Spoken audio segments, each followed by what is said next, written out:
in college, I had a mental complication stemming from the surgery, which is called the yips, where basically you lose your like simple abilities to like throw a baseball, and I couldn't throw it accurately anymore. Same thing will happen to like golfers who miss easy putts, things like that. And as a college senior, I'm supposed to be a team leader, but instead I got cut. And at that time, baseball was literally my identity. So it's like taking your identity, crumpling it up, throwing it in the trash. And, thankfully for me, I'd kind of dabbled a little bit in internet marketing, and like I was following a couple people on Snapchat that would give like tips about how to make money on the internet.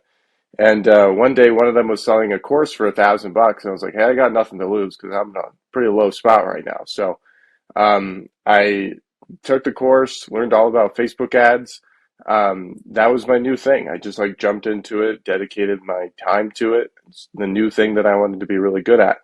Um, right before college ended, I realized that like, hey, everybody's pushing me to go get a job, but that's the last thing I wanted. So I went up to one of my clients and we started this little agency, and I started doing Facebook ads for a few different people, and I was like doing okay with it. December of 2019, I really just had two clients, and one of them wanted to fire me. And I was like, wait, hold on, why? I'm looking at the cost per lead here in Facebook. Everything's fine. Nothing's really changed. In fact, I'd argue that it's getting better.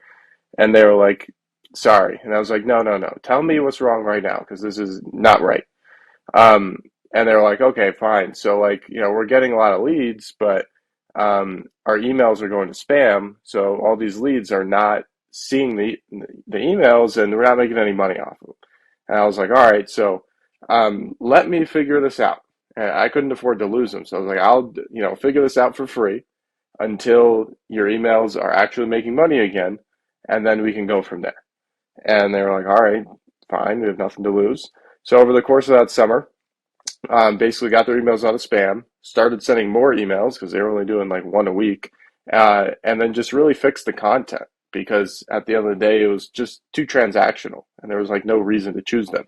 That summer, they went from 13K a month email revenue, and by the end of the summer, they were at 51K a month. So it was almost a 4x. And I realized, like, wow, Wow. this is kind of a blue ocean compared to all the people running Facebook ads. So I just did email full time, called it email list management, which is basically those three things: writing the email, fixing the automations and strategy, and then making sure the email inboxes. And it turns out that a lot more people in my network needed that, and networking was really important for me too. So it's like grew my network. A lot of people needed email, and the rest was history.